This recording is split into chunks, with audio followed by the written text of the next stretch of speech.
but pour laquelle Dieu appelle un homme, c'est pour lui faire un don. Et les dons là, c'est les dons du Saint-Esprit. Et les gens ignorent cela. Alors, on ne peut pas aussi écarter la puissance de Dieu de Dieu. Il est guérisseur. Il nous guérit de toutes nos maladies. Il pourvoit à nos besoins. Il est Jéhovah-Jireh. On peut amener nos fardeaux ici. Il a le droit de nous donner la solution. Mais ce n'est pas vraiment pour ça qu'il est tué. Ce n'est pas vraiment pour ça qu'il était venu mourir. C'est vrai qu'il était venu mourir. Et la Bible nous dit par ses meurtrissures, nous avons été guéris. C'est vrai. C'est la parole de Dieu. On ne peut pas l'écarter aussi. Mais quand nous présentons cela aux gens, les gens s'accrochent qu'à ça. Et ils oublient les bites pour laquelle Dieu les avait appelés. Un jour, comme nous avons vu ici, Jésus a prêché la parole. Et il y avait beaucoup de gens qui étaient venus. Du matin jusqu'au soir. Les gens, ils étaient venus pour écouter la bonne parole. Mais Jésus lui-même, dans sa miséricorde, a dit que les gens là, en venant, n'avaient rien amené comme nourriture. Et ils avaient peur après avoir écouté la parole. Alors c'est ce qui s'est fait dans l'église. Dieu vous regarde. Vous venez écouter la parole. Et après, Dieu émet des compassions. Il voit que tu es venu, mais tu as une maladie. Tu es venu, tu as un problème, tu as un souci.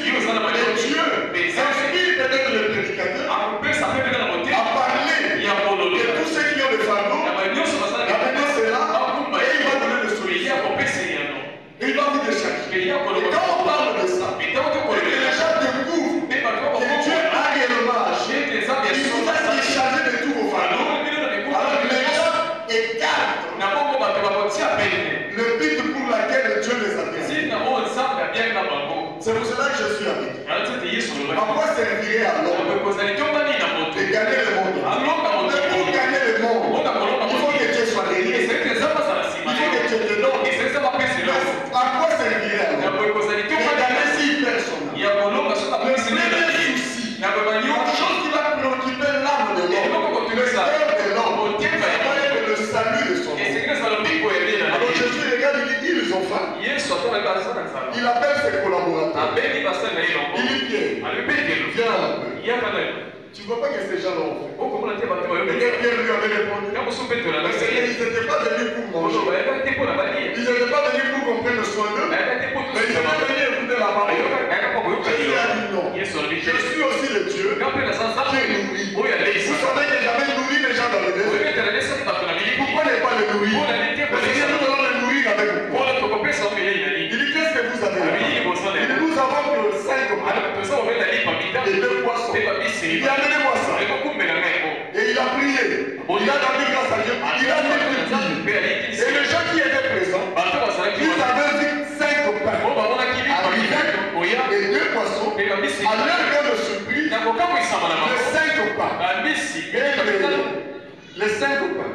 Comme ça. Et les 2 poissons ont été multipliés. Et ils avaient mangé grâce à Dieu. Et le pain, le poisson était ici.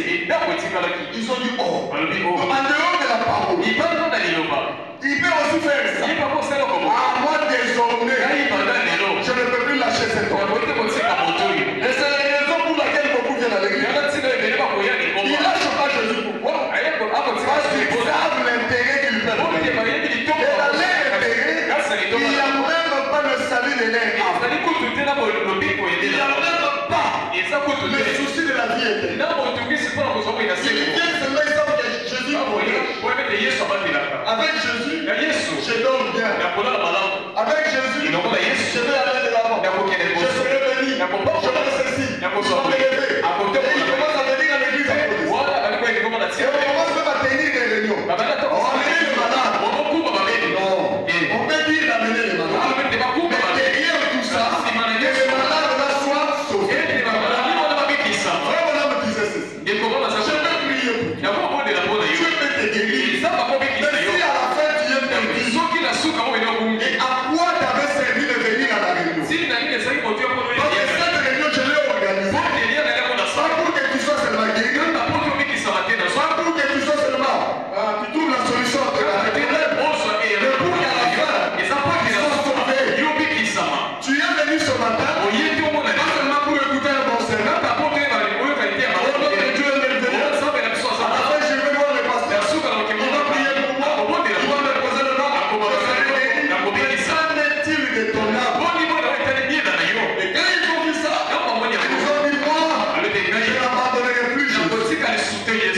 Alors un jour, après, Jésus a quitté la loi là. Il a traversé la rivière, il était devant. La même foule commençait à chercher Jésus pendant 2 jours. Une grande foule. Alors les gens ont dit, en tout cas Jésus c'est bon. Comment il a pu gagner toutes ces âmes? Il dit, vous n'avez pas vu Jésus? Vous se souvenez pourquoi? Il dit, nous l'aimons. Nous aimons la parole. C'est un homme merveilleux. Ils ont dit, bon, nous l'avons vu dans tel village. Ils l'ont suivi là. Il était ici le matin. Pendant 2 jours. Jusqu'à ce qu'on il est de l'autre côté. Ils ont traversé. Là, arrivé là-bas, Pierre a dit, oh Seigneur, tu es merveilleux. Regarde comment la foule est. Jésus regarde la foule. Vous n'êtes pas venus pour moi. On doit venir pour Jésus. Pourquoi tu me dis ça? Mais c'est des grands.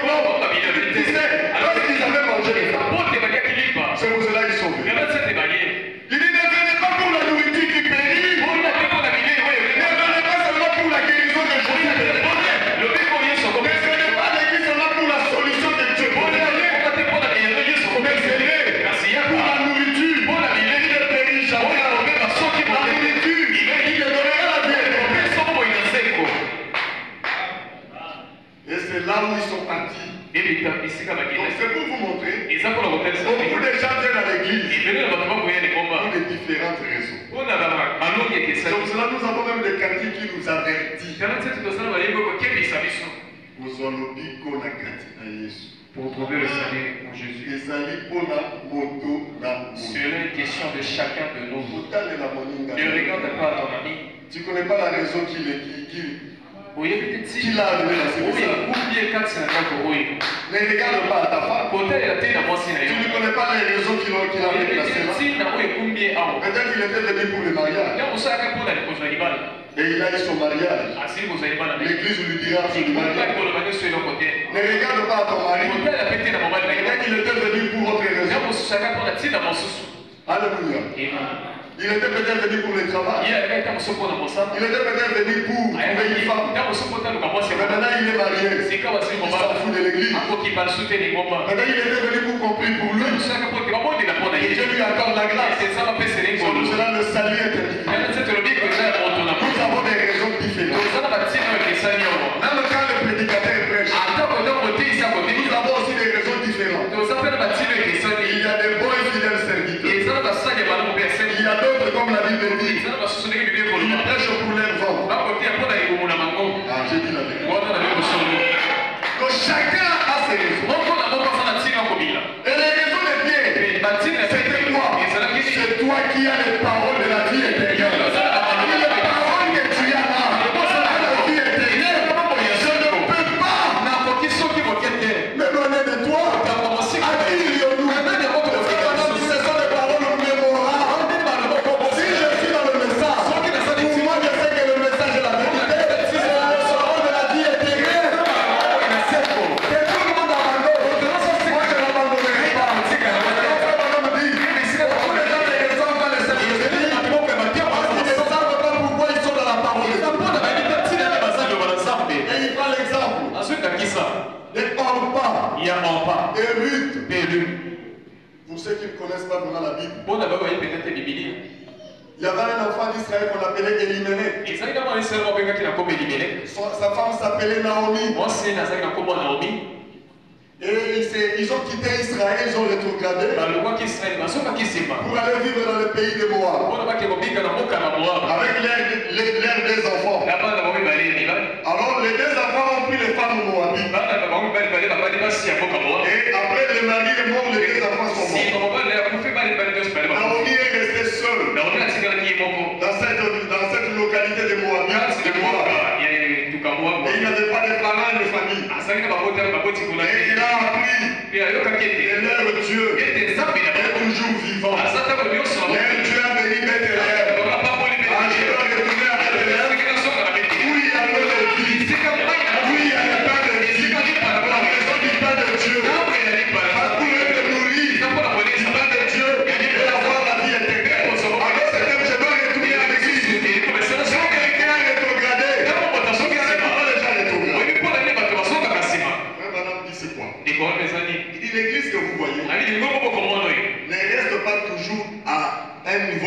Dieu. Et tu sais que la carte est des mots qui À un certain moment, ça part, ça descend.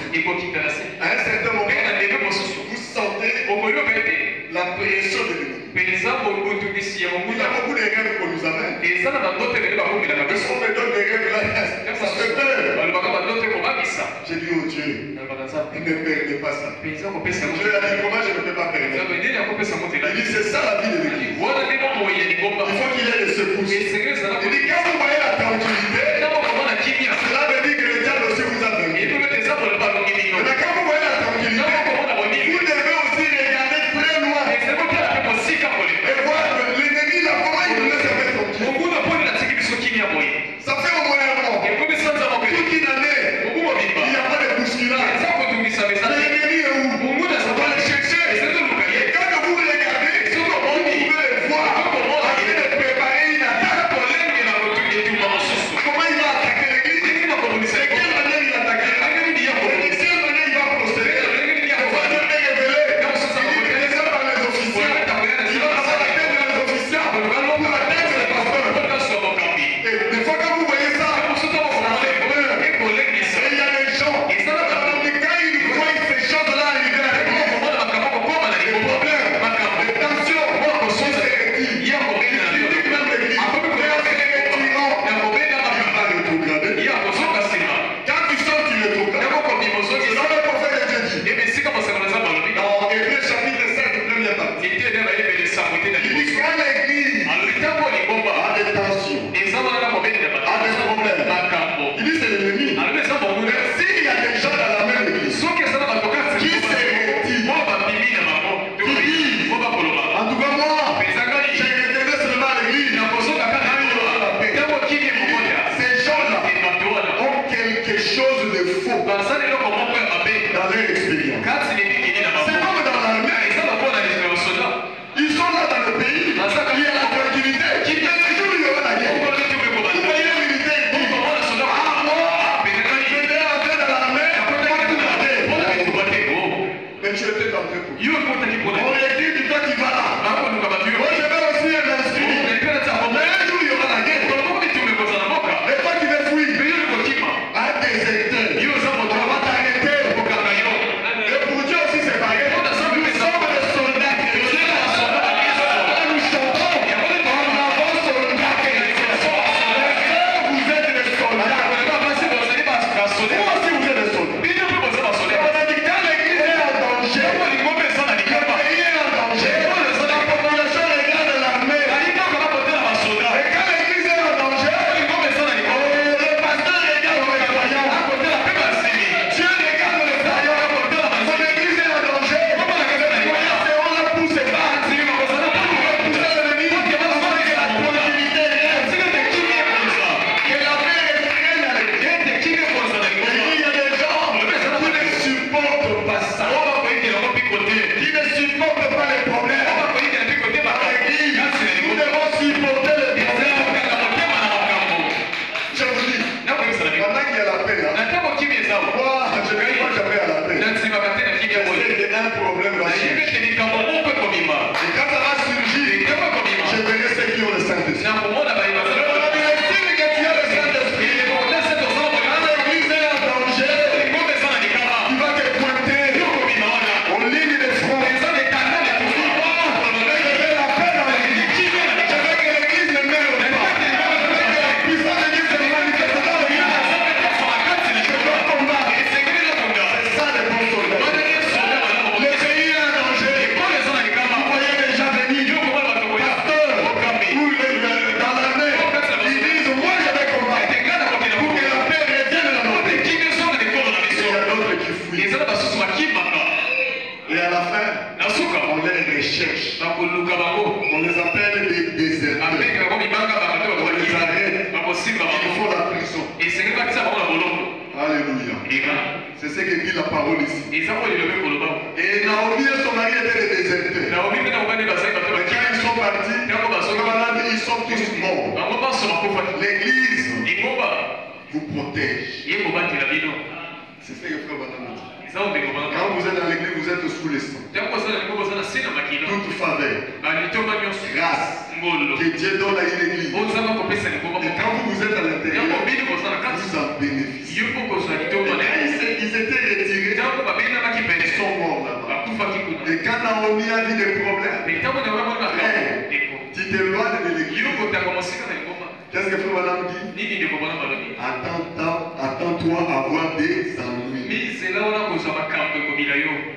Des problèmes que tu ne pouvais jamais imaginer. Madame est allée même plus loin. Il dit ta vie deviendra ce que tu n'avais jamais imaginé. Tu vois ma vie? Quand je pense à ma vie, je pense à tous les biens. Quand tu penses à ta vie, tu penses à la réussite.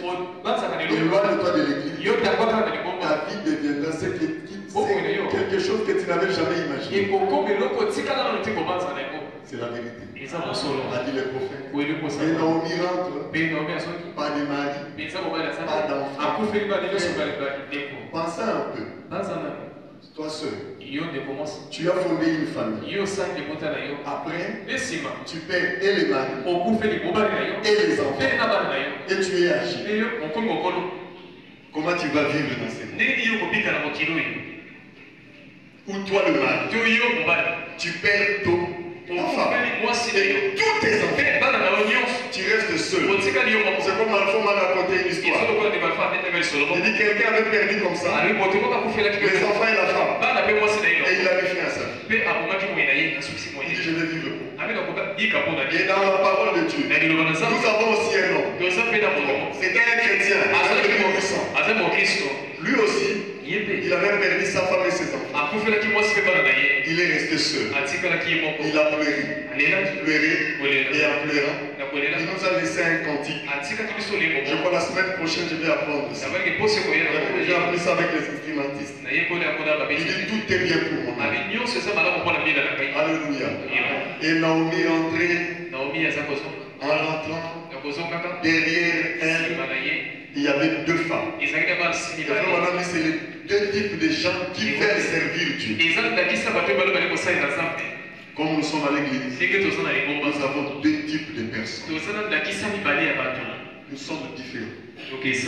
C'est pour cela quand Chouma, mon frère, commence à me donner des conseils concernant l'église, concernant Dieu, je dois d'abord chercher à savoir il est quel genre de personne dans la parole.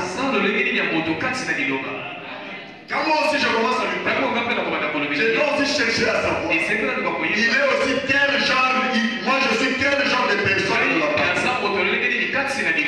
Alléluia. Le deux suivait. C'est les types d'aller recevoir le Saint-Esprit. Ceux qui reçoivent le Saint-Esprit, c'est ceux qui sont persévérants.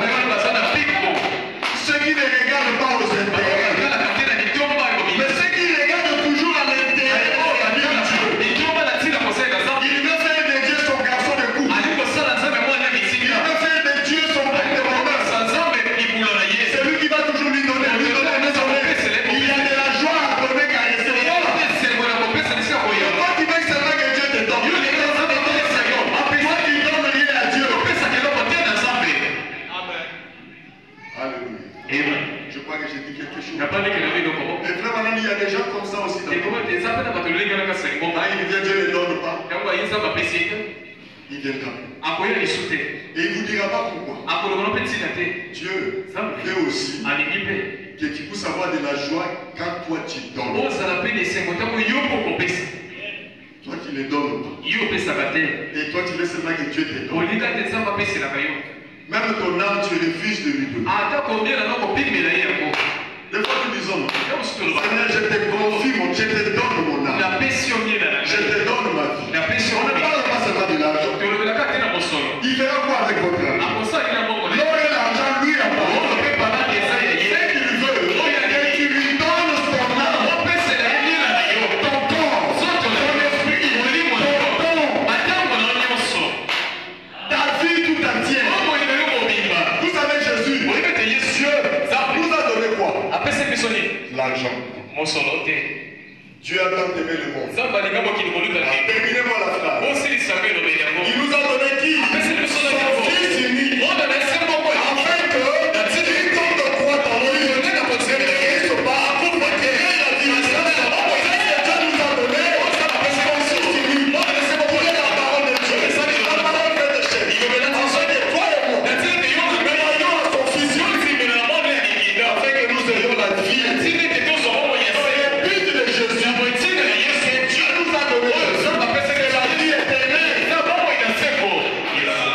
Beaucoup d'entre nous, nous voyons les intérêts. Quand quelqu'un dans la parole de Dieu, il voit que ce qu'il cherche, ce qu'il poursuit, c'est quasiment mission impossible. Il va y trouver. Il y a des choses que nous demandons à Dieu. Moi j'ai des choses. Pour moi, ça devait faire mon bonheur, ma joie. J'ai commencé à demander à Dieu cela depuis 1995. Je n'ai jamais reçu ça. Et Dieu m'a fait savoir c'est une mission impossible. Il ne peut pas me donner pour rien au monde. Est-ce que ça m'avait refroidi? Non. Il dit, habitue-toi à vivre ce que tu sens, ce que tu m'as demandé. Je lui ai promis. Seigneur, si tu me donnes ça, moi je ferai ceci. Donc des choses que même toi tu seras content. C'est là où j'ai compris, j'ai dit, oh, mais tu es compliqué. Tu es bizarre. Tu ne peux pas le flatter. Il est souverain. Il n'y a rien que tu peux donner à Dieu pour toucher ton cœur.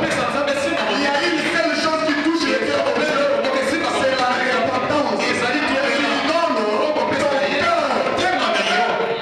y a des choses que je ne peux pas donner à Dieu. Imaginez-vous. Je lui dis, Seigneur, moi je veux que tu me donnes la présidence de la République.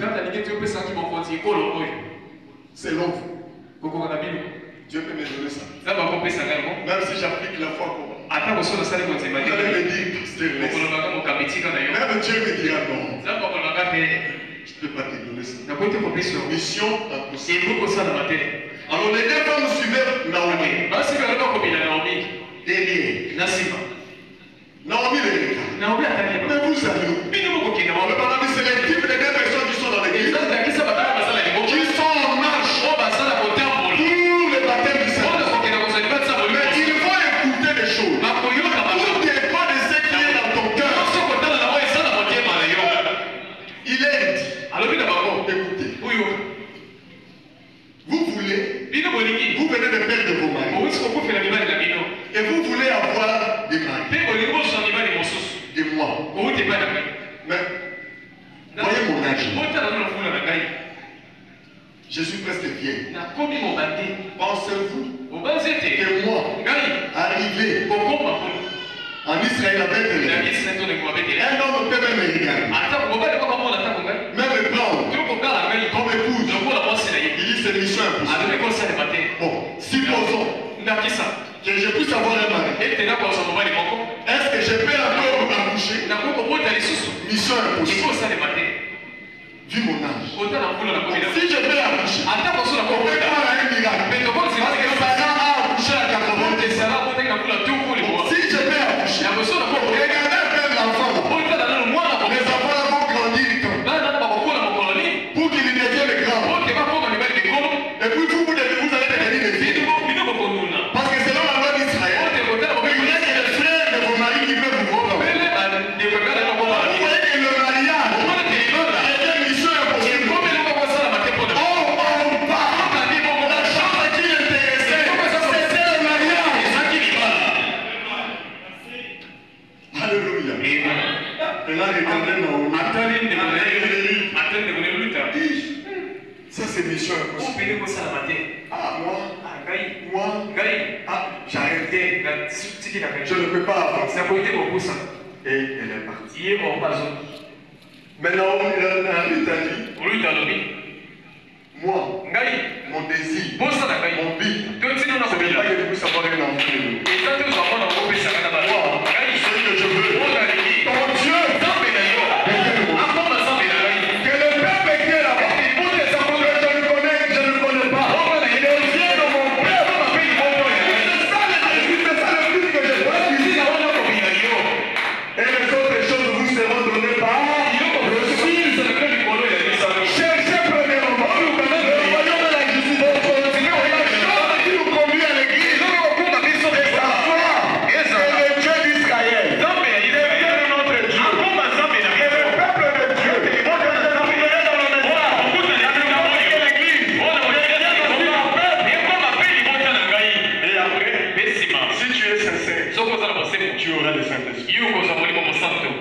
comme ça que Naomi a reçu le Saint-Esprit.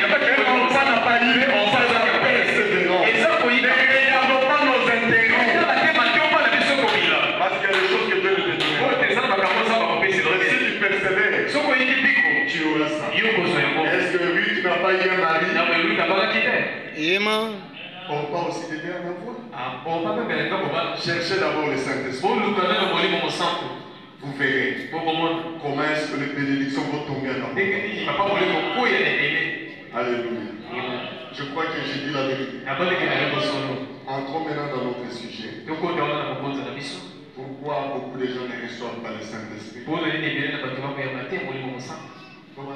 plusieurs raisons. Et premièrement, le Saint-Esprit ne se donne pas par un pasteur. Peu importe ton degré, la manière dont Dieu peut utiliser un homme, il ne peut pas donner le Saint-Esprit à quelqu'un. Vous remarquerez même Pierre, pendant qu'il prêchait dans la maison de Corneille, il était surpris. Dieu l'a contourné. Dieu a donné le Saint-Esprit. Et il a dit à celui qui l'a envoyé, mais tu vois, Dieu les a donné le Saint-Esprit comme à nous. Alors pourquoi les refuser les autres de baptême? On doit les baptiser. Alléluia. Le Saint-Esprit, c'est Dieu qui donne. Comme il a le Baptiste avait dit, moi, je vous baptise. Mais lui, vous baptisera du feu. Jean-Baptiste, de tous ceux qui sont venus. Il n'y a pas quelqu'un plus grand que toi. Il dit, si tu baptises du feu, ça ce n'est pas mon travail. Et comme on a dit, le travail de Dieu, chacun a son travail. Dieu fera de sorte que aucun homme ne reçoive sa gloire. C'est moi qui te donne le Saint-Esprit. Je reçois toute la gloire. C'est là où madame disait, tu ne peux pas séparer Dieu et de Jésus. Parce que Dieu ne pouvait pas être là et donner sa gloire. Non, il partage pas ça. Et si Jésus a reçu la gloire, c'est qu'il y a un mystère, Jésus était Dieu. Aucun homme ne recevra la gloire de Dieu. Il a dit à Jean-Baptiste, tu baptises du feu. Et celui qui donne le Saint-Esprit, il donne ça comment? Tu crois. Il dit ta foi ne te donnera pas le Saint-Esprit. Rien d'autre. Tout ce que tu peux faire ne te donne pas le Saint-Esprit. Il dit le Saint-Esprit, ça doit être un don que Dieu va te donner. C'est la terre avec vous. Tu te réponds. Soyez baptisés pour le pardon de vos péchés. Alors que Dieu pardonne tes péchés.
Le Saint-Esprit, mission impossible.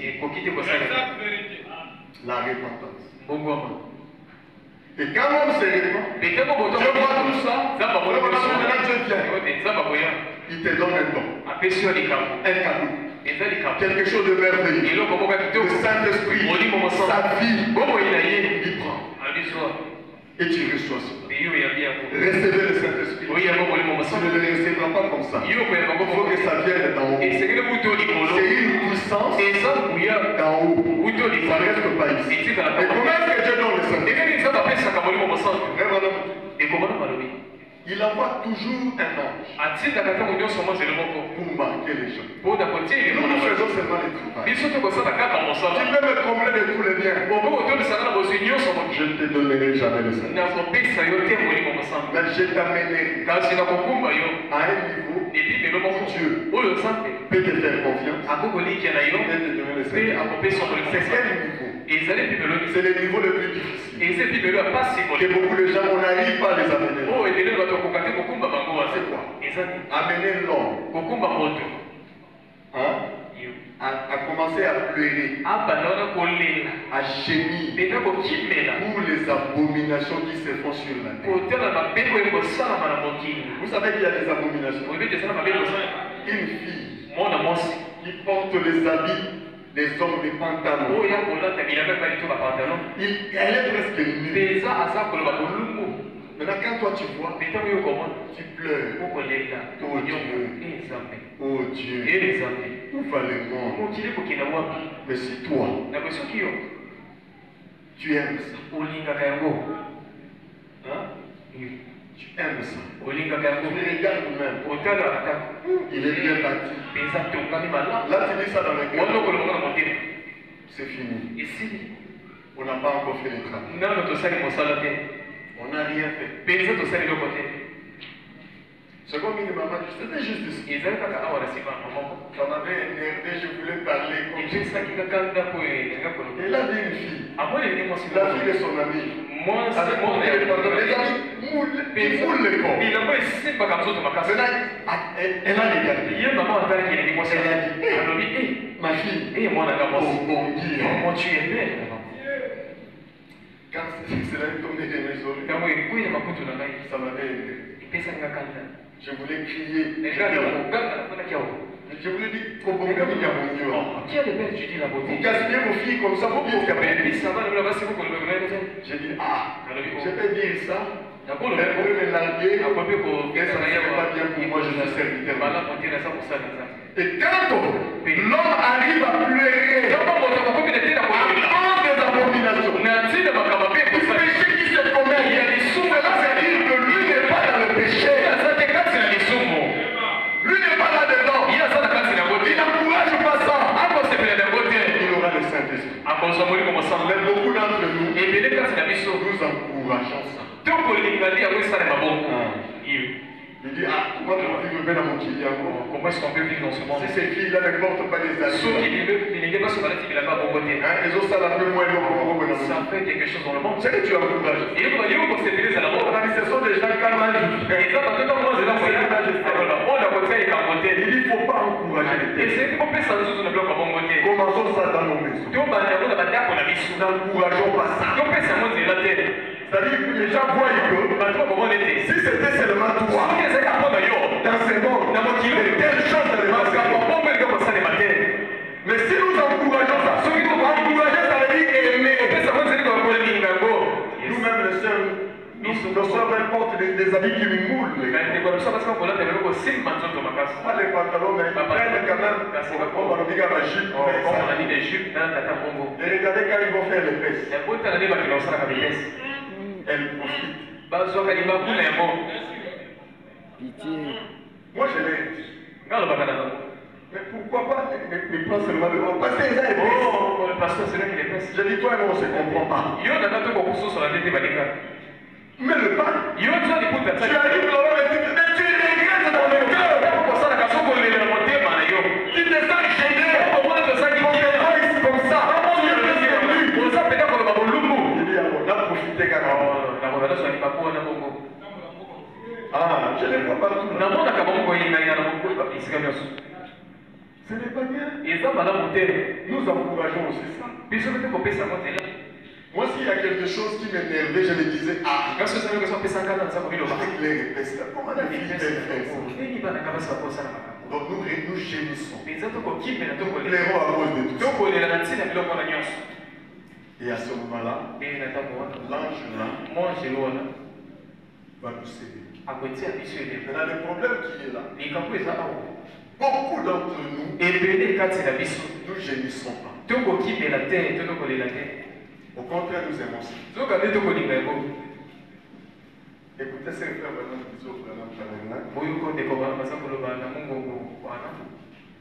Une fois, il leur pose la question dans CO2. Bien aimé, c'est sérieux. Dans CO2. Comme aujourd'hui. Je crois qu'il y a aussi des gens qui ont le Saint-Esprit, n'est-ce pas? Nous avons des gens qui ont le Saint-Esprit. Peut-être que tu peux aussi avoir le Saint-Esprit sans que tu le saches. Mais tu as le Saint-Esprit. Peut-être aussi tu n'as pas le Saint-Esprit. Tu crois avoir le Saint-Esprit. C'est ça le problème. Et pour que l'homme dise qu'il a le Saint-Esprit, il a toujours quelque chose qu'il se réfère. Alléluia. Pour que moi, je confirme que j'ai le Saint-Esprit, j'ai mon absolu. L'absolu peut aussi quelque chose qui t'arrête. Et que tu n'as pas le Saint-Esprit. C'est la chose la plus horrible de ne pas avoir le Saint-Esprit. Mourir sans le Saint-Esprit. Rejeté. Pour toujours. Pas d'excuses. C'est tous les gens qui étaient sur la voie. Pensaient un peu les regrets. Il était juste à la porte de Judas Iscariote. Il était à 50 jours. Un mois. Il allait recevoir les Saint-Esprit. Mais il a manqué. Pensez un peu à son regret. Il dit beaucoup de gens. On le Saint-Esprit. Mais sans le savoir. Il fallait que quelqu'un lui dise ça c'est le Saint-Esprit. Et vraiment dit ça doit être un berger. Un véritable berger qui est habitué à élever les troupeaux. Il dit tout le monde n'est pas un berger. C'est lui qui juge. Et vraiment nous donne cet exemple. Je crois que vous me suivez. Ayons le Saint-Esprit. Il dit, vous connaissez les chèvres dans les boucs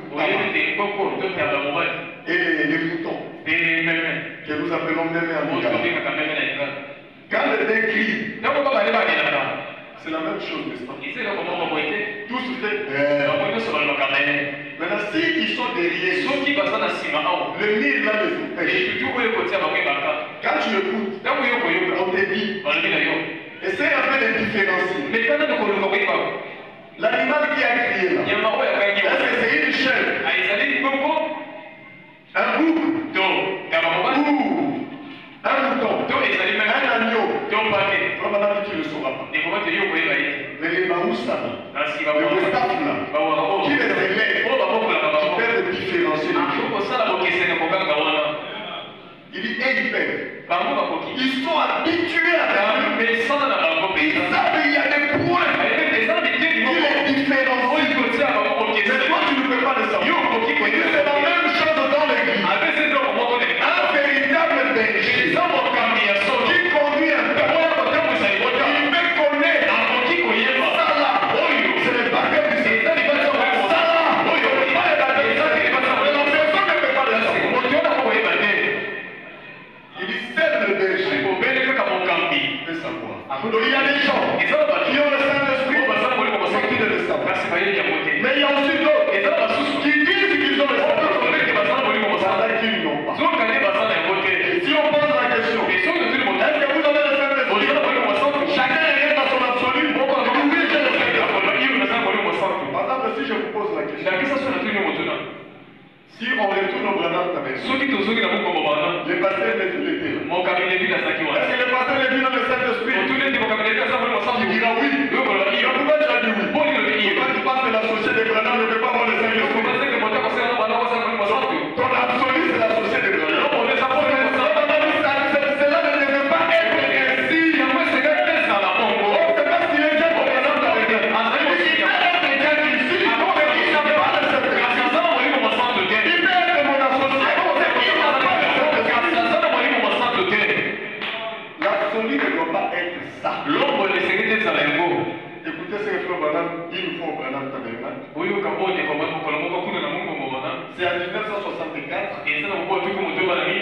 Il a prêché sa question-réponse.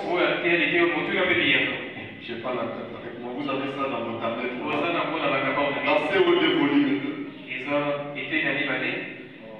Je crois. Question-réponse 1964, numéro 3. Page 892. Paragraphe 55. Il dit ceci. Maintenant, je ne voudrais pas mettre cet auditoire dans l'embarras. Non. Dans les difficultés. Cette prédication, ce n'est pas pour vous mettre dans les difficultés. Non. C'est justement pour que nous cherchions les Saint-Esprit. Pour que chacun s'examine. Est-ce que j'ai le Saint-Esprit depuis que j'écris? Est-ce que je cherche vraiment le Saint-Esprit? La manière dont Frère Branham parlait du Saint-Esprit, ça poussait les gens à aller chercher le Saint-Esprit. Donc à tel point qu'il y avait un homme. Comment on s'appelait? Buddy Robinson. Quand il a écouté, sans le Saint-Esprit, je suis rien. Il a pris sa décision. Il lui dit non. Seigneur, j'ai besoin de Saint-Esprit. Il a quitté la maison. Il a dit peut-être au revoir à sa femme. Il dit je reviendrai ici quand j'aurai le Saint-Esprit. Il est allé dans le champ. Les maïs s'est agenouillé. Il dit Seigneur, si tu me donnes pas le Saint-Esprit, il a vécu dans la vie. Si tu me donnes pas le Saint-Esprit, je ne sortirai pas d'ici. Vous connaissez l'hiver des pays occidentaux? Il est parti. Sans nourriture. Mais des fois, nous partons gêner quelque part, nous avons un peu de la nourriture. Quand je mange, il est parti sans rien. Donc, vous voyez comment on dit être sérieux avec Dieu. Il est parti. Mais ton travail demande d'explication au licenciement. Moi, c'est le Saint-Esprit. Celui qui n'a pas le Saint-Esprit, qui travaille, qui peut faire ça, c'est celui-là que Dieu peut donner le Saint-Esprit. Même si tu n'as pas fait ça, mais si tu es capable de le faire, il te donnera le Saint-Esprit. Il est parti, il a laissé son travail. Oh non, mais on va te demander moi je l'avais dit, je m'en fous. Sans le Saint-Esprit, j'irai en enfer. Je peux tout perdre. Mais si vous perdez le Saint-Esprit, c'est fini pour la vie. Il est allé dans les champs de maïs. Il dit Seigneur, je me lèverai d'ici quand j'aurai le Saint-Esprit. Branham nous a prêché. Je signe pour reconnaître que cela est en Dieu. Quand je ne verrai pas ceci, je ne serai pas convaincu à ta seconde venue. Tu viendras me trouver. Dieu aussi le frère, Dieu écoute les prières. J'aime beaucoup notre Dieu. Quand il te met à genoux, tu parles. Il écoute tout le monde. À la fin de la prière, tout ce que tu diras à Dieu, il va écouter. Si tu veux même lui demander quelque chose, il va te donner. Ça va les convaincre. Seigneur, donne-moi jamais cette foi. Regarde, comme je montre ça, regarde comment est ma vie.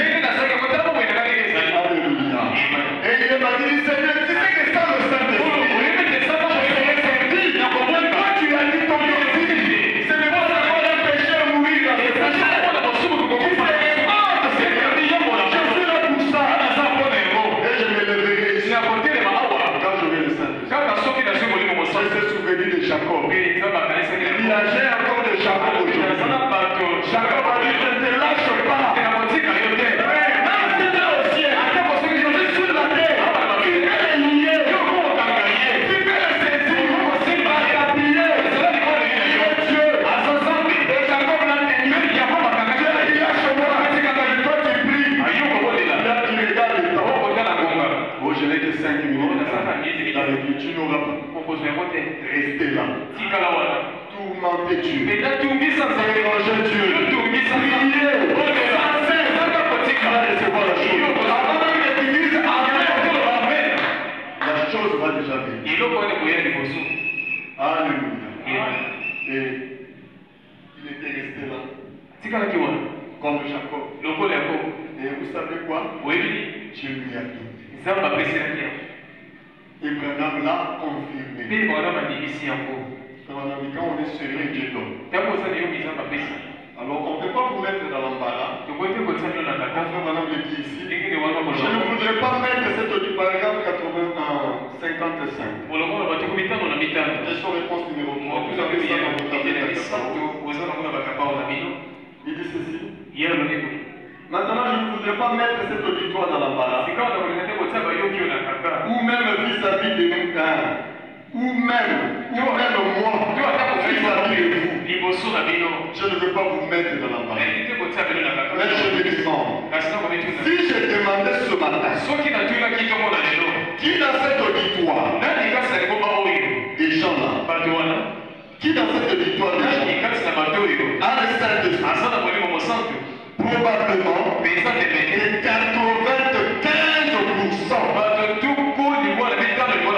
vous lèverez la main et vous témoignerez que vous avez le Saint-Esprit. Amen. Presque toute la salle dira nous avons le Saint-Esprit. Du côté des sœurs, il y aura des mains. Du côté des frères, même moi à la chaîne, je vais élever ma main. Tout le monde ici est élevé. Parce que les gens pensent que ne pas avoir le Saint-Esprit, c'est une honte. Ce n'est pas une honte. Si tu n'as pas Dieu. C'était une honte pour Pierre qui n'avait pas le Saint-Esprit. Non. Ce n'était pas une honte. Mais Jésus l'a envoyé prêcher. Je peux prêcher aussi, je n'ai pas le Saint-Esprit. Nous avons beaucoup de prédicateurs qui n'ont pas le Saint-Esprit. Il y a même des signes. Beaucoup de diables qui n'ont pas le Saint-Esprit. Pour ne pas dire beaucoup de pasteurs. C'est pour cela Pierre avait dit. Donc Jésus avait dit à Pierre, quand il sera convaincu, vaut mieux celui qui te prêche qu'il soit un convaincu. Un convaincu de dire, celui qui a le Saint-Esprit. Mais Pierre a prêché avant qu'il ait le Saint-Esprit. Tout le monde peut lever sa main. Maintenant, quand on donne les signes, dans les signes qui montrent que vous avez le Saint-Esprit, alors levez encore les mains. Déjà ne lève plus les mains. Peut-être 95% qu'ils ont le Saint-Esprit. Ensuite, je changerai de direction. Je vous donnerai une preuve dans la Bible. Une seule. Une preuve dans la Bible. Et je doute qu'il ait même une ou deux mains. C'était où quand Frère Branham disait ça? L'église que lui-même maîtrisait. Son église depuis sa jeunesse. L'église où il a grandi dans son ministère. L'église qu'il prêchait. Où les gens reçoivent le Saint-Esprit. Il dit lui-même, si je change de direction, on aura le véritable preuve. Il y aura peut-être une ou deux mains. Qu'est-ce que vous dites de ça? Le Saint-Esprit doit être l'objet de nos recherches. Il dit, je doute fort qu'il ait même une ou deux mains qui s'élèvent. Voyez-vous, je pourrais vraiment vous laisser sans aucune échappatoire. Mais quand on fait ça, vous voyez, on fait aussi du mal à son assemblée. Des fois nous prêchons en couvrant seulement. pour ne pas faire du mal. Il Il y a d'autres prédications. Les prédications là ont leur place pour ne pas faire du mal. Mais de temps à autre, nous devons aussi laisser l'église sans échappatoire pour ramener la conscience des gens. Alléluia. Et il continue. Mais quand on fait ça, on fait du mal à son ensemble. Par contre, il faut les faire sortir de la petite enfance et les amener à l'état d'homme fait. Il faut les faire pour enlever un peu l'enfantillage dans l'église. Amen. Et il continue, il dit.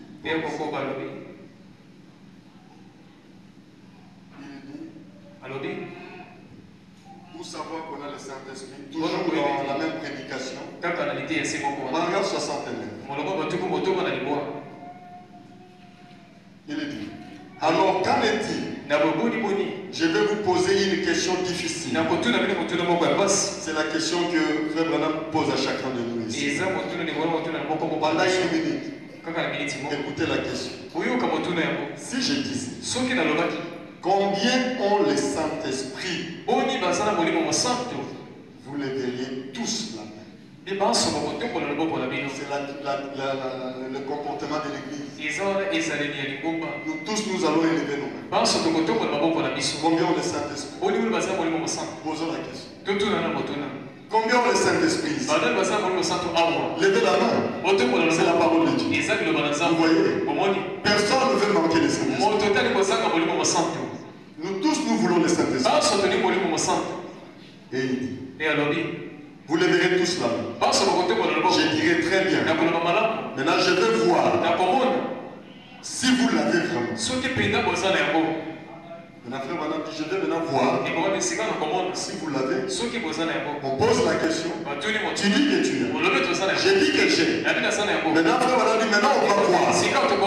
On va tester. Si nous avons vraiment le Saint-Esprit. La Bible dit que ceux qui avaient le Saint-Esprit soupiraient et gémissaient jour et nuit à cause des abominations commises dans la vie. Maintenant, il dit ceci. Combien de mains s'élèveraient? Combien d'entre vous ne peuvent pas se reposer la nuit?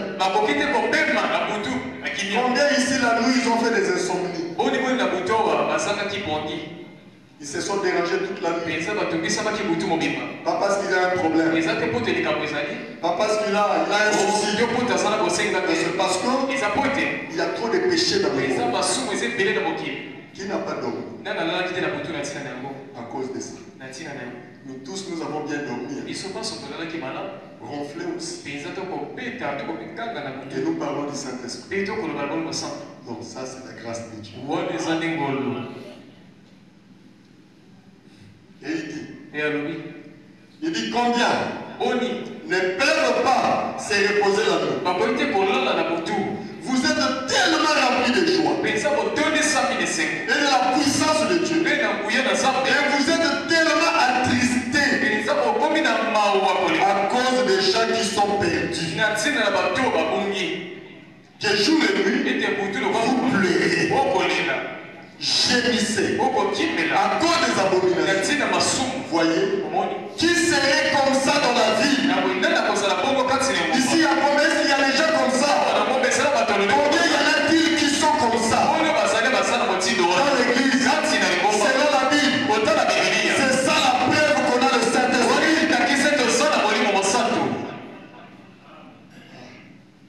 N'est-ce pas, c'est la parole? Et il a dit à l'ange qui marquait du sceau dans Ézéchiel 9. C'est exact, il a dit là où on avait dit, prends, passe dans la vie et fais une marque sur ceux qui soupirent et qui gémissent à cause des abominations qui sont commises dans la vie. Quant aux autres, que l'ange destructeur les détruise, peu importe qu'ils aient été des bons morts, des choses, il crie. Peu importe qu'ils aient été des bons membres, combien de choses qu'ils avaient faites, ne regardez pas à ça. Et un homme qui portait un étrier d'écrivain qui était venu vêtu de blanc, ce qui représentait le Saint-Esprit, est sorti et a fait une marque sur tous ceux qui soupiraient, qui gémissaient à cause des abominations commises dans la ville. Maintenant vous dites, observez aussi, il a dit, tuez et détruisez. Et sans le Saint-Esprit, c'est la destruction. C'est pour cela, chacun de nous doit être sûr qu'il a le Saint-Esprit. Servir Dieu, ce n'est pas de l'aventure. Sans le Saint-Esprit, si je n'ai pas le Saint-Esprit, je suis perdu d'office. Malgré que je prêche la parole, Dieu ne tiendra pas compte de ça. Il a prêché la parole et les gens s'étaient convertis. Paul a dit, si j'ai craint, après vous avoir prêché, que je sois rejeté. Et qu'est-ce qui fera que Dieu rejette un homme? C'est le manque du Saint-Esprit. Il me reste combien de minutes? On va peut-être lire cette citation qui est vraiment importante pour moi et pour l'Église. Le frère Branham a dit ceci. Nous devons toujours retenir cela. Il y aura beaucoup de déceptions ces jours. Beaucoup de déceptions. Pas seulement ces jours-là, mais il y a toujours des déceptions quand les gens meurent. Il y a d'autres qui pensent en mourant, la manière dont il a servi Dieu, il ira au ciel. Mais à sa grande surprise, il est complètement rejeté. Il faut voir, qu'est-ce qui fait ça? Les gens se laissent aveugler. Les gens ne vont pas jusqu'à chercher le Saint-Esprit. Et la vie chrétienne, il ne va pas t'arrêter quelque part. C'est comme l'école. L'école, on ne s'arrête pas aux débutants. Vous savez, quand les enfants commencent l'école, d'autres pensent. Donc, comme on m'a inscrit là, dans l'année prochaine, l'école est finie. On lui dira non. Il y a un objectif. Il y a un but que tu dois atteindre. Donc, tu dois aller chaque étape. Et le baptême du Saint-Esprit, ce sont des étapes. Et ceux qui seront dessus, c'est parce qu'on arrive quelque part, on pense que ça s'arrête. Moi, je prêche aujourd'hui. Je suis pasteur. Je ne dois pas m'arrêter là. Je dois continuer à avancer. Je dois aller avancer au jour le jour. Je dois me perfectionner au jour le jour. Je dois vérifier ma vie. C'est comme ça que Dieu veut. Remarquez Paul. Il a reçu le Saint-Esprit. Frère Madame, Paul a reçu même le Saint-Esprit le jour où il a rencontré la colonne de feu. Mais néanmoins, il devait être baptisé. Mais le Saint-Esprit, il a reçu là. Mais quand il a marché 14 ans plus tard, et Dieu a dit, mais pourquoi tu es si négligent? Ce n'est pas comme ça on marche dans le chrétien. Il faut toujours vérifier sa vie.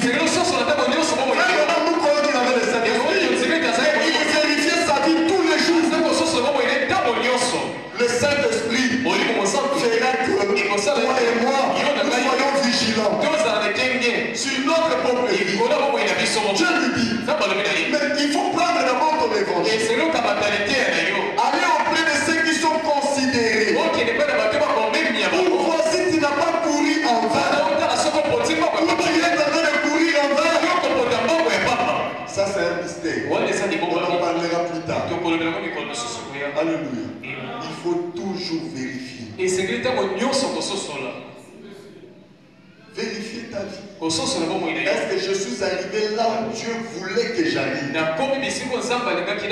J'ai atteint le niveau que Dieu voulait. Il y a d'autres qui se relâchent.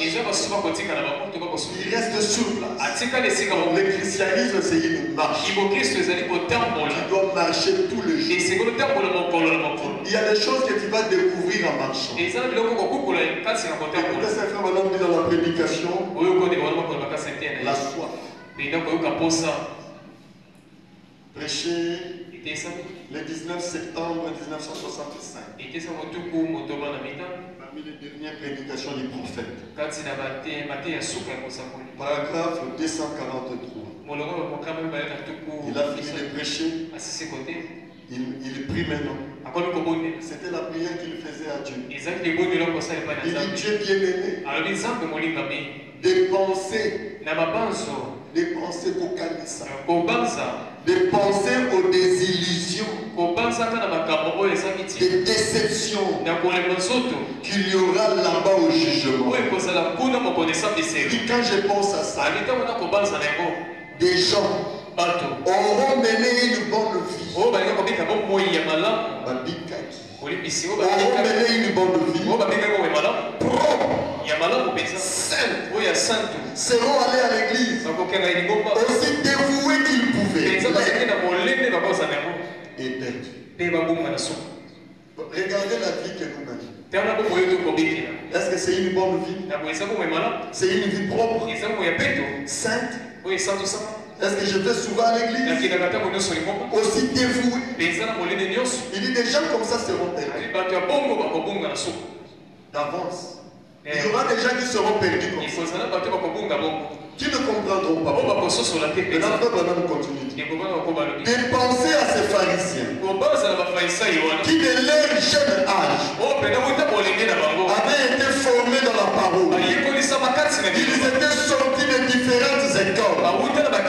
Et tout. Ils étaient saints. Forcément, sinon on les aurait lapidés. Et Jésus a dit, vous avez pour père le diable. Les enfants d'Israël, leur sainteté, leur pureté était à un niveau que vous ne pouvez pas retrouver ça ici. Parce que chez eux, il y avait une crainte. Il y avait des crimes, des choses que ceux qui commettent ont été lapidés. Jusqu'aujourd'hui chez les orthodoxes, même les musulmans, ils ont aussi quelques lois pour ça. On te tue. Tu n'as pas le droit de le faire. On pensait avec pour la crainte de la mort comment ils étaient saints. Et vous connaissez même l'histoire de la femme pécheresse. On l'avait surpris en flagrant délit d'adultère. On voulait la lapider. C'était comme ça la loi. Et c'est pour cela que Jésus a dit, si votre justice ne dépasse pas celle des pharisiens, vous n'entrerez pas. Il faut que notre vie soit propre, pure, irréprochable. Et il dit, Israël qui était descendu là-bas, et ceci servent d'avertissement aux pentecôtistes. Seigneur, d'un bout à l'autre du pays, Moïse qui était prophète, il était allé en Égypte pour accomplir la parole de Dieu, pour leur apporter la lumière du soir. Ils ont vu le glorieux miracle de Dieu. Ils l'ont suivi. Ils ont traversé la mer Rouge. Ils ont été baptisés de son baptême. Ils sont entrés dans le désert et ont mangé de la nourriture des anges qui était descendu du ciel. Et ensuite, ils ont refusé d'accepter toute la parole. Acceptons toute la parole. Et ils sont morts dans le désert. Et pour terminer, je lis juste cette citation que Frère Branham dit. Si vous avez le Saint-Esprit, permettez que je le dise. Il dit beaucoup des hommes. Là, je parle seulement aux hommes. Ah, mes frères. Nous qui sommes mariés, nous qui avons des femmes, des fois nous disons que nous avons le Saint-Esprit. Comment est-ce que tu seras, toi, un homme marié, que tu as le Saint-Esprit? Comment tu le prétends dire? Alléluia.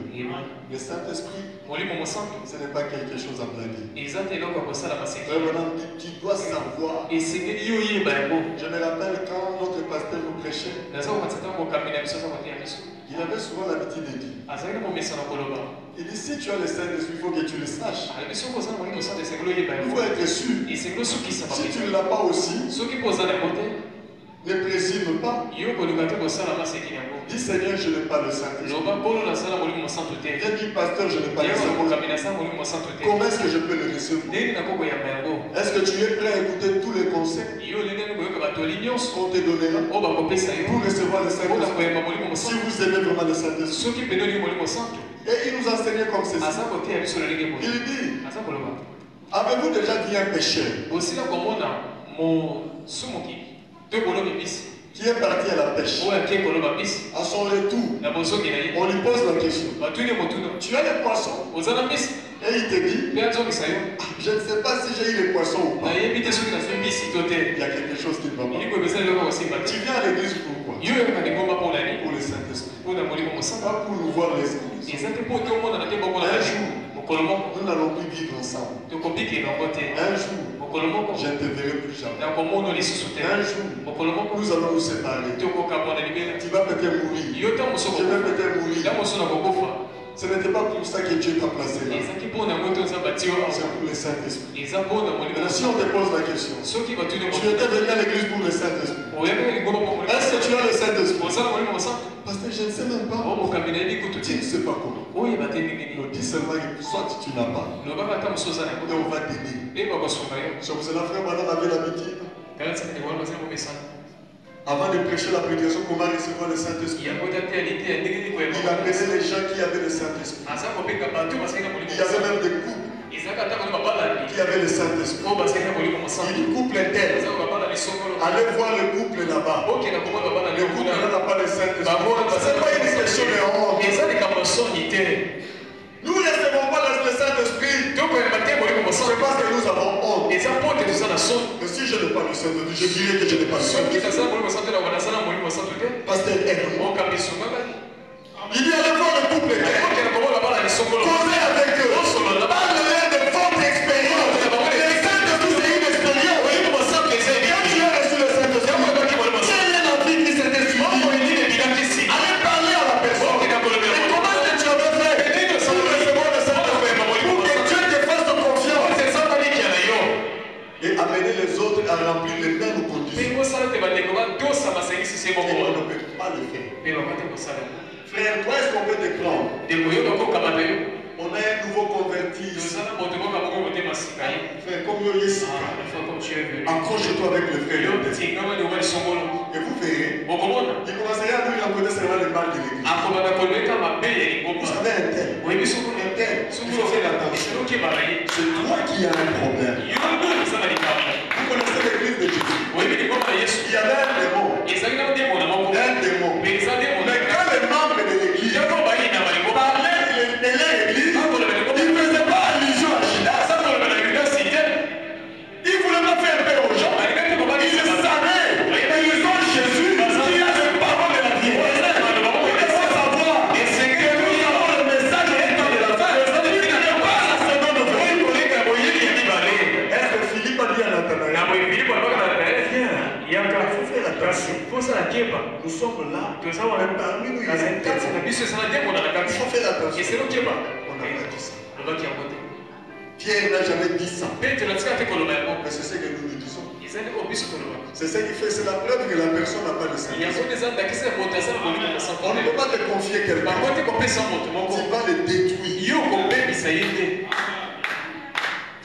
On te confie quelqu'un. L'homme qui a le Saint-Esprit parle seulement les biens des gens. S'il ne trouve pas quelque chose de bien à parler du Père Faustin, il ferme sa bouche. Jusqu'à ce que le jour il trouvera quelque chose de bien y parler. S'il ne trouve pas les choses de bien de parler de moi, il fermera sa bouche. Jusqu'au jour où il trouvera. Nous les hommes mariés, c'est là où je finis. Des fois nous disons que nous avons le Saint-Esprit. La preuve qu'on saura que tu as le Saint-Esprit, on doit regarder ta femme. C'est faux, hein? Mais vous savez pourquoi? Vous travaillez. Vous avez des chefs. Hein? Qui sont au-dessus de vous. Comment vous avez, quel genre de relation vous entretenez entre vous et vos chefs? Le respect. Qu'est-ce qui fait que vous respectez vos chefs? Parce qu'il est chef. Et dans la maison, qu'est-ce qui fait que toi, la femme, tu respectes ton mari? Parce que c'est ton chef. L'homme est le chef de la femme. Est-ce que vous croyez ça? C'est la Bible qui le dit. C'est pour cela, dans les entreprises, avant de recruter quelqu'un, on doit prendre quelqu'un qui respecte les chefs. S'il y a quelqu'un qui respecte pas, qu'est-ce que vous faites? Les impolis. C'est pour cela le mariage, on ne blague pas avec. Trouve-toi une femme qui reconnaîtra. C'est toi l'autorité. C'est toi le chef. Le frère Madame dit, avant même de prendre une femme, prends une femme qu'on est en train d'élever, d'éduquer, à aimer Dieu, à obéir à la parole. Mais quand tu prends une femme, on n'a jamais enseigné, et demain ou après-demain vous avez des problèmes, il ne veut pas reconnaître ton autorité. Oh, la Bible dit. Quand tu n'étais pas dit de chercher, c'était la Bible. Prends celle-là. Elle est là dans le banc. On est en train d'enseigner.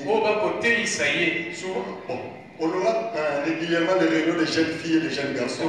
Des célibataires. Nous les enseignons. Et une femme éduquée comme ça, elle ne peut pas te créer des problèmes. Maintenant, tu arrives à la maison et tu autorises ta femme de se comporter n'importe comment. Tu n'as pas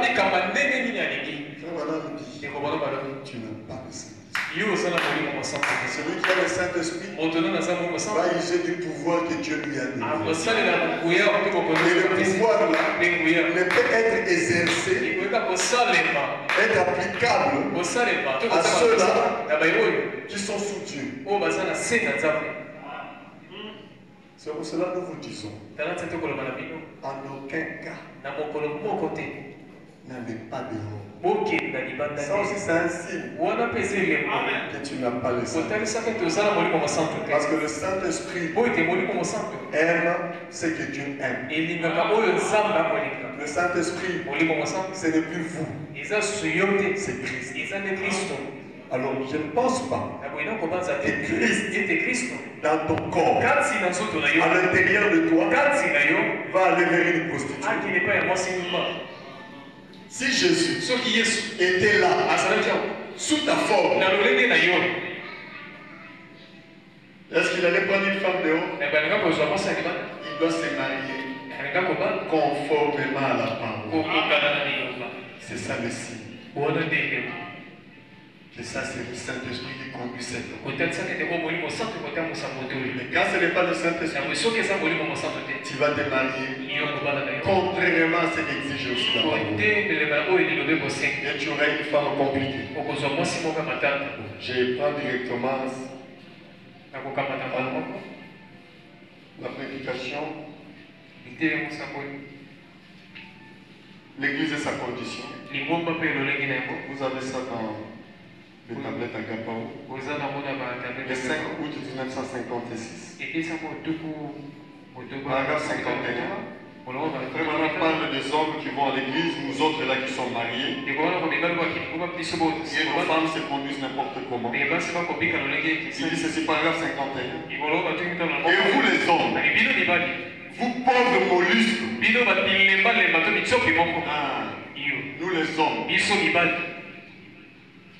les pauvres mollusques. C'est ça le terme. Vous espèces de poules mouillées. Des fois nous les hommes. Dieu nous traite de poules mouillées. Qui laisse vos femmes faire une chose pareille. Un chrétien, il y a des choses que tu ne peux pas permettre à ta femme de le faire. Est-ce que je dis la vérité? Ne pas permettre. Si tu t'imposes à la maison, pas ça. Mais si tu es incapable, c'est ça ce que la Bible dit. Pauvre mollusque, espèce de poule mouillée, qui laisse vos femmes faire une pareille chose. C'est la mort de qui vous êtes, fait. Pourquoi vous êtes fait?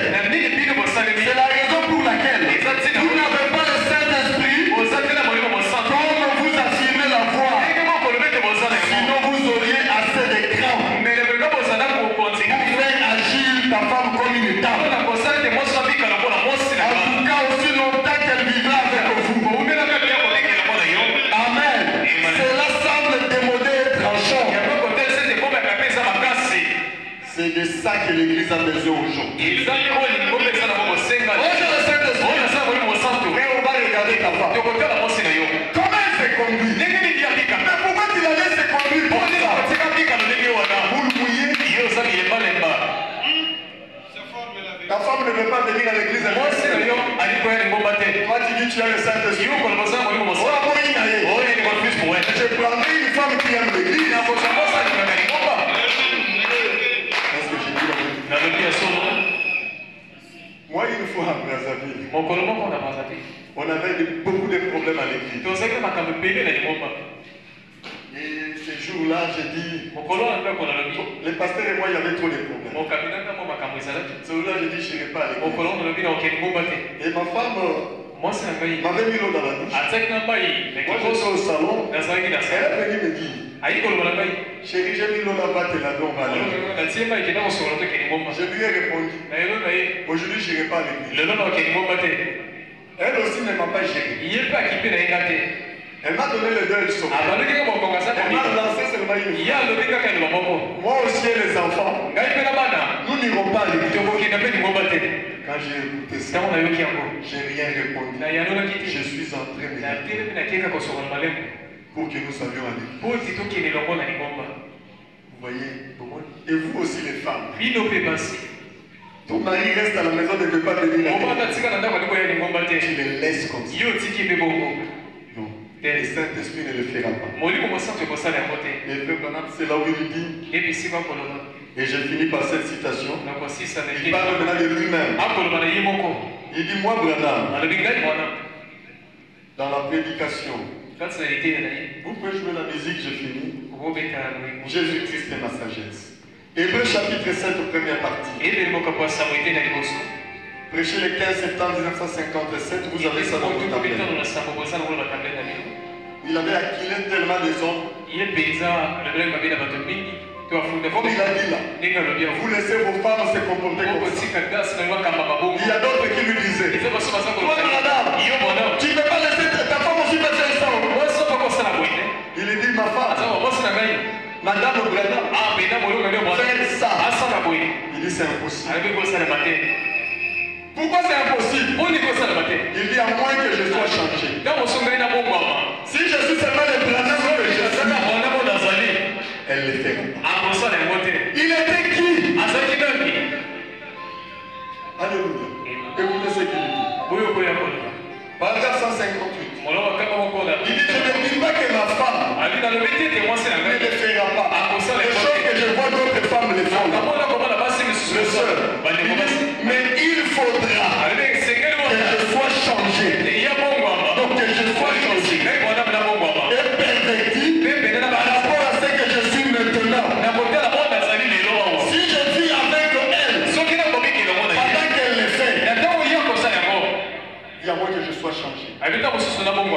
perverti. C'est un homme qui a le Saint-Esprit. Vous savez, le Saint-Esprit, c'est Dieu lui-même. Qui peut s'opposer à Dieu? Personne.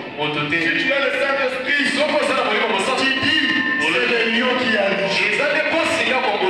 Qui osera parler? Que le Seigneur vous bénisse.